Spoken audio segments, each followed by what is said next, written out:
When I learned that slavery, the way that America did it versus the rest of the world, was considered especially evil, even among slaveholders, uh, something triggered in my ex-Mormon brain.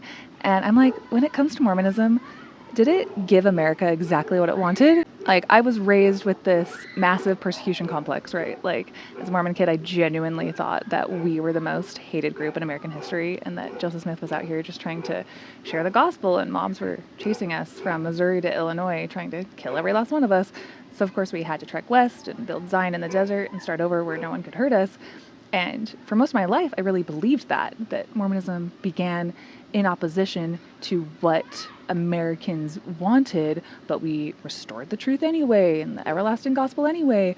But I think the truth is just not even close. I think the church was born, of course, on the same soil as its manifest destiny and with chattel slavery. Mormonism is never just quirky.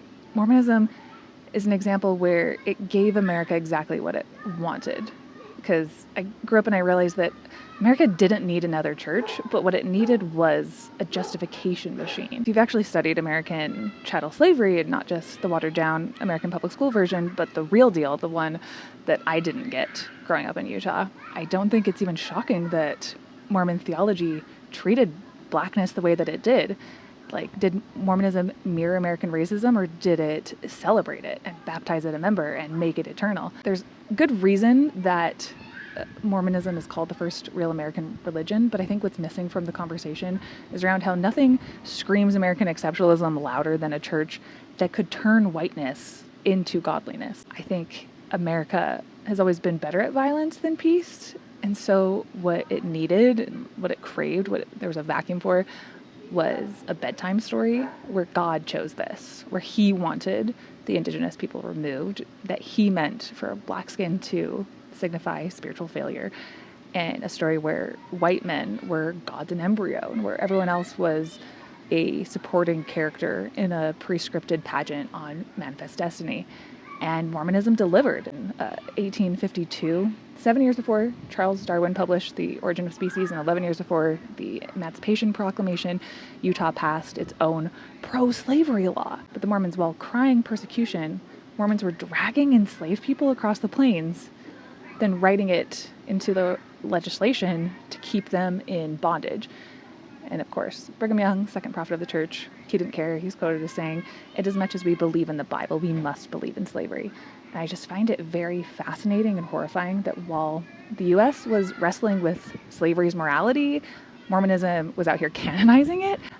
So let's zoom out. I was reading about how, slavery has existed across nearly every empire, every era, but not all slavery was equal in its brutality and dehumanization.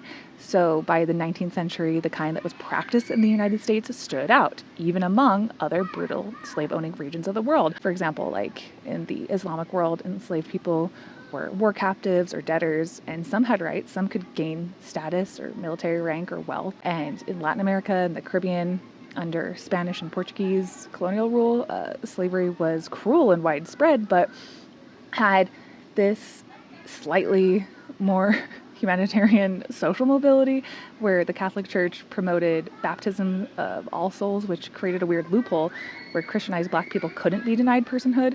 And in places like Brazil and Cuba and Puerto Rico, enslaved people could potentially buy their freedom and intermarry and whiten so that their lineage over generations could gain more personhood, which I think is, it's gross, but at least acknowledged some kind of humanity. And then there was America, where we weren't just enslaving people. America created a caste system entirely based on immutable biological differences. And the U.S. South developed this race-based chattel slavery that was permanent and absolute. And there was no exit. There was no buying your way out. There was no recognition of humanity, just a generational bondage where children of enslaved mothers were automatically property forever, I just find it insane that in American history, one didn't even need to shout slurs because the census already knew who counted and who didn't. And the U.S. invented the one drop rule, and that's the idea that one black ancestor, however distant, permanently disqualified you from citizenship, from freedom, from inclusion as an American. And I learned about that as a Mormon growing up, and I learned about who counted and who didn't. And even though things had changed, I think it's important to recognize that this is giving America exactly what it wanted, because that type of one-drop rule was globally unique, where other empires brutalized, but America invented race as a permanent brand on the body. Then Mormonism looked at that racial exclusion and said, good start, but I was thinking restore this as a lost truth of God's law. And then the rest of the world is this time slowly reckoning with slavery's moral collapse, and Britain abolished slavery in 1833. Haiti had already overthrown their rulers by 1804. And then Brazil, despite enslaving more people than any other region of the world, at least allowed some to purchase their freedom. But the Mormon Church in 1852 passed its own pro-slavery law in a territory where in America it was supposed to be illegal. And they did it in God's name.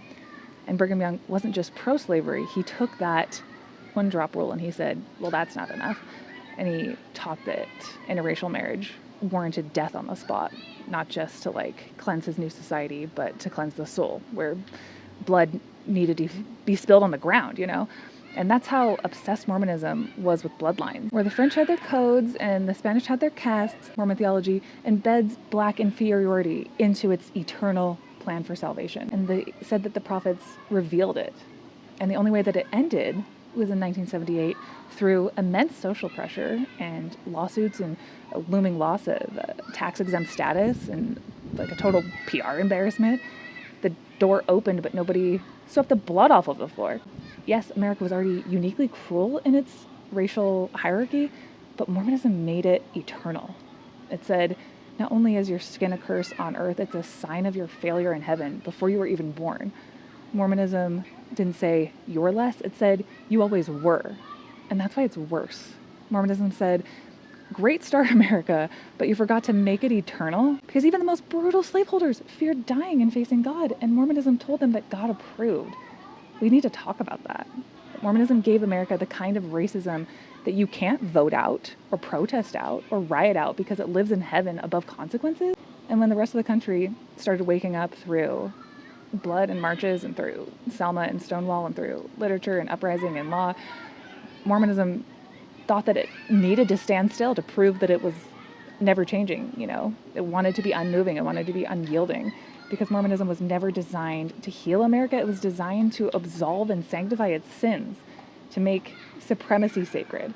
And that's why it worked, because America wasn't looking for truth. It needed comfort. It needed a church that could sit beside the Confederacy and nod in agreement. And that's exactly what it got. Mormonism gave America the thing it never wanted to surrender, the right to feel holy while doing harm. So miss me with that language that the church should get a pass because it was the product of its time. It was a church that was thrilled to finally have a country as delusional as its doctrine.